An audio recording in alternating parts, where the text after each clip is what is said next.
welcome back to Global News Network. My name is Isabella Franco, and today we will be discussing imperialism in China.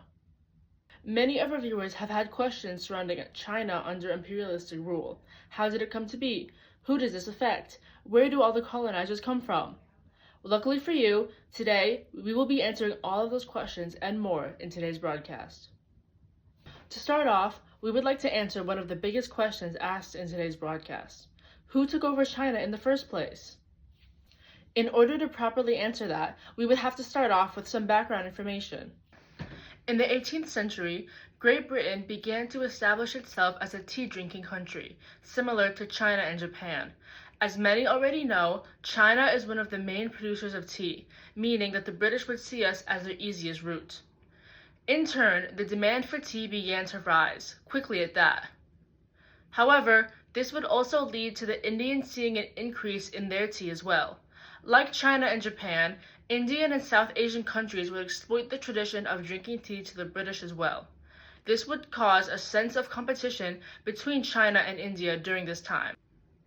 This would lead to the British sending many of their ships over to us, and many citizens, specifically northern merchants, started to ship their cotton in order to keep the British coming back, using the cotton as a bribe. As time progressed, Great Britain started to make their own advances into China. They started to sell products like wool, the heavy kind. However, this attempt would not be successful due to the fact that most citizens nowadays wear cotton or silk clothing. Apart from tea, another thing that the British brought over was opium, the infamous drug used by many citizens in counting. Over time, many Chinese citizens would begin to use opium, some to the point of addiction. The only reasoning that the British saw when bringing opium to our country was to increase trade sales. If they brought more tea, we would ask for more opium in return. After a long back and forth between the British and Chinese opium crisis, both countries came to somewhat of an agreement. This agreement would be known as the Nanking Treaty, stating that the emperor would have to pay Great Britain $6 million in exchange for them to cease trading opium within China. However, this set us back a lot of money, and China was not too comfortable with the terms of this treaty. However, we signed anyway, which proved to the British that we were an easily conquerable country. And with one question down, we will now cut to a commercial break.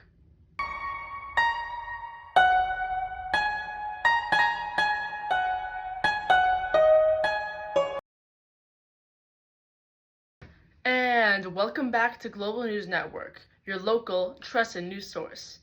For our next question, I would like to hand it over to my co-host, Isabella Franco. Thank you, Isabella. For our next question, we would like to discuss how imperialism directly affects the citizens of China. After the Nanking Treaty, China began to see a rise in rebellions. More and more citizens started to properly notice the foreigners. However, the arrival of the foreigners did not go over so well among certain groups. One of these groups was known as the Boxers. The Boxers, also known as the Righteous and Harmonious Society Movement, were a group who aimed to get rid of China's foreigners completely. The Boxers believed that China was being taken over by foreign devils, as they were aptly called. Although they were a secret society, the Empress of China herself was revealed to be a supporter for this group. Apart from opium and various goods, the British brought over a new religion as well, Christianity. However, the British were set on converting as many Chinese citizens to Christianity as they could. The Boxers despised Christianity, especially Chinese Christians. Unfortunately, once the Boxers reached Beijing, they started their path to destruction. They ruined churches, railroad stations, and killed many civilians in the process. Once the government caught word of this up-and-coming rebellion, they wholeheartedly supported it, more so the Empress, to be specific. Swiftly, the Empress declared war against countries like Great Britain and India, along with many other countries who had ties with China. However, this war stretched on for much longer than expected, lasting many weeks. This caused the opposing Westerners to fight back, sending soldiers to China to take over Beijing in order to capture the foreigners and Chinese Christians. Luckily, this all came to an end in 1901 when the Boxer Protocol was signed. It stated that China was not allowed to buy arms from foreign countries. that we would give the Western powers large amounts of money to cover for the damages, and the members of the rebellion would face punishment. I'll hand it back to you, Isabella. Thank you, Isabella. On a somewhat lighter note, I'd like to discuss the predecessor to the Boxer Rebellion, the Taiping Rebellion. After the Treaty of Nanking was signed, teacher Hong Xiaochuan would be at the forefront of the rebellion, acting as the leader of the Taipings. Similar to the Boxers, both groups saw huge flaws with the way that the government took on the foreigners. However, the Taiping's main focus was the spread of opium brought by said foreigners. Like opium, the spread of Christianity among Chinese citizens grew just as fast, with many Taipings viewing this change as a good thing. In order to spread their message, they promised Chinese citizens with things like more land, animals, and even promising an increase in means of travel. Unlike the Boxers, the Taipings begun to embrace the new Western influence and started to advocate for it. Luckily, the Taipings never resorted to violence to get their point across, unlike the Boxers. For our next topic, we would like to discuss how the natives, specifically foreigners, were treated in China during this time. For this segment, I'd like to take a different approach. Instead of just reading the facts, I'd like to ask a native themselves how the treatment has been under colonial rule. Welcome onto the show. I'd like to ask you a question. How has life been ever since colonial rule took over here in China? I'll be honest, life hasn't been too good. Ever since my arrival, I knew things were going to be rough, but I never expected anything like this. To start, I've been faced with constant threats from the Boxer group, and I can't help but think China is falling apart due to people like me coming in. It feels as if the government is taking all my money as well. It's been getting really rough. I feel constantly used, mistreated, and taken advantage of, all because I'm not from here. Thank you for that. Well, you heard it here first. Life has grown increasingly difficult for natives these days. As previously shown, it's not all fun and games when you're living as a native in China. To move on from this, another frequently asked question that we've gotten is how have countries like Great Britain and China been directly affected by all of this? Great Britain would especially benefit from us.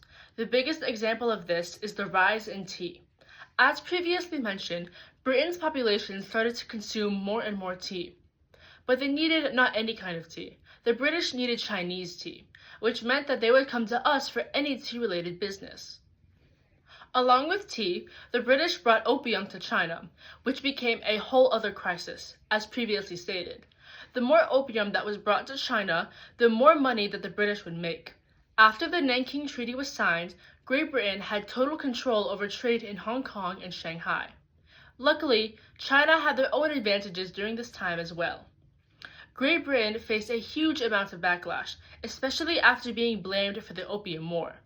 In order to discuss China's benefits after being colonized by the British, I'd like to bring back my co-host, Isabella. Thank you once again, Isabella. In the beginning of Great Britain's trading with China, they found it increasingly difficult. Apart from the tea, the British wanted silk and porcelain, two things that China is known for. In return, the Chinese wanted silver, and this would lead to a huge decline in silver production within Great Britain. Additionally, the British found it increasingly difficult to trade with China in the first place. Due to the fact that China was so reserved and borderline closed off, trade routes were hard to find. On China's side of the coin, their biggest issue was the amount of foreigners. Although some citizens embraced the change and welcomed it with open arms, some citizens felt quite the opposite, going as far as raiding entire cities to rid of the foreigners. However, not all was bad in China. We were at somewhat of an advantage due to our reclusiveness. Some argue that China is one of the most influential countries when it comes to the production of goods. Back to you, Isabella. Thank you, Isabella.